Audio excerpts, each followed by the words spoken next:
Magandang umaga sa inyong lahat, no? Nandito naman ako sa umagang ito, no? Nandito naman tayo.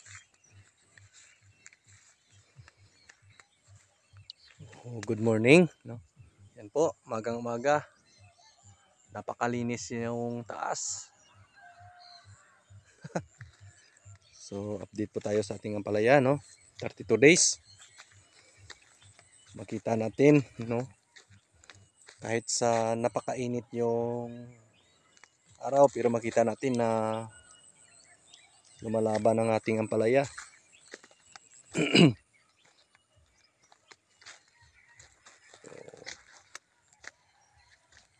Lang, no? Tiyaga lang sa kahintay ng ulan.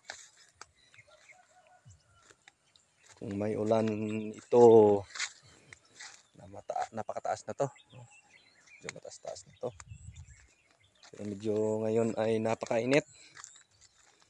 Kung sa dilig, walang problema sa tubig.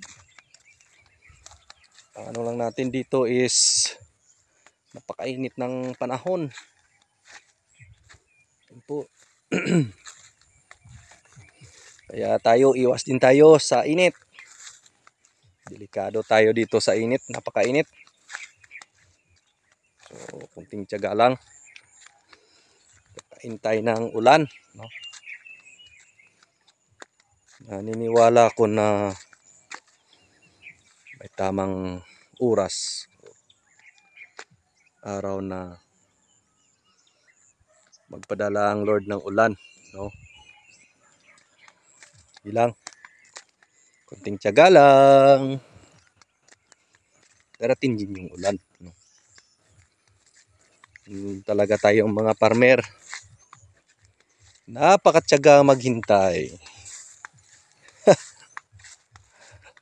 Ang haba ng pasensya natin dapat.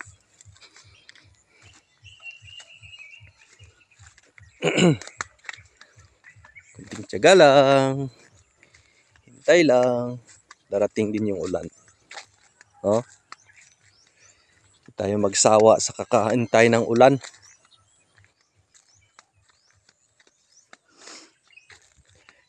Tiyaga lang talaga.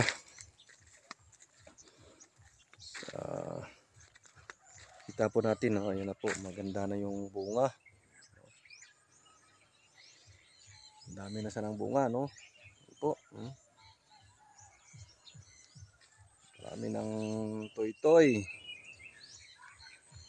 Pag ulan nito, mabilis nito lumaki. Kaya sa pagpakain ng abono, medyo control tayo. Kasi napakainit, no? Yung panahon. Sana yung pakain natin dito, medyo marami-rami na. Kaso napakainit.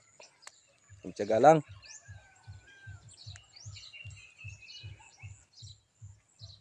Kunting pasensya lang sa pag alaga nitong ampalaya. Hindi natin pwedeng pakainin ng marami ito ng pataba. Baka madali tayo dito. Kasi napakainit. Lang. Tiyaga lang. Tiyaga lang. Ganun talaga ang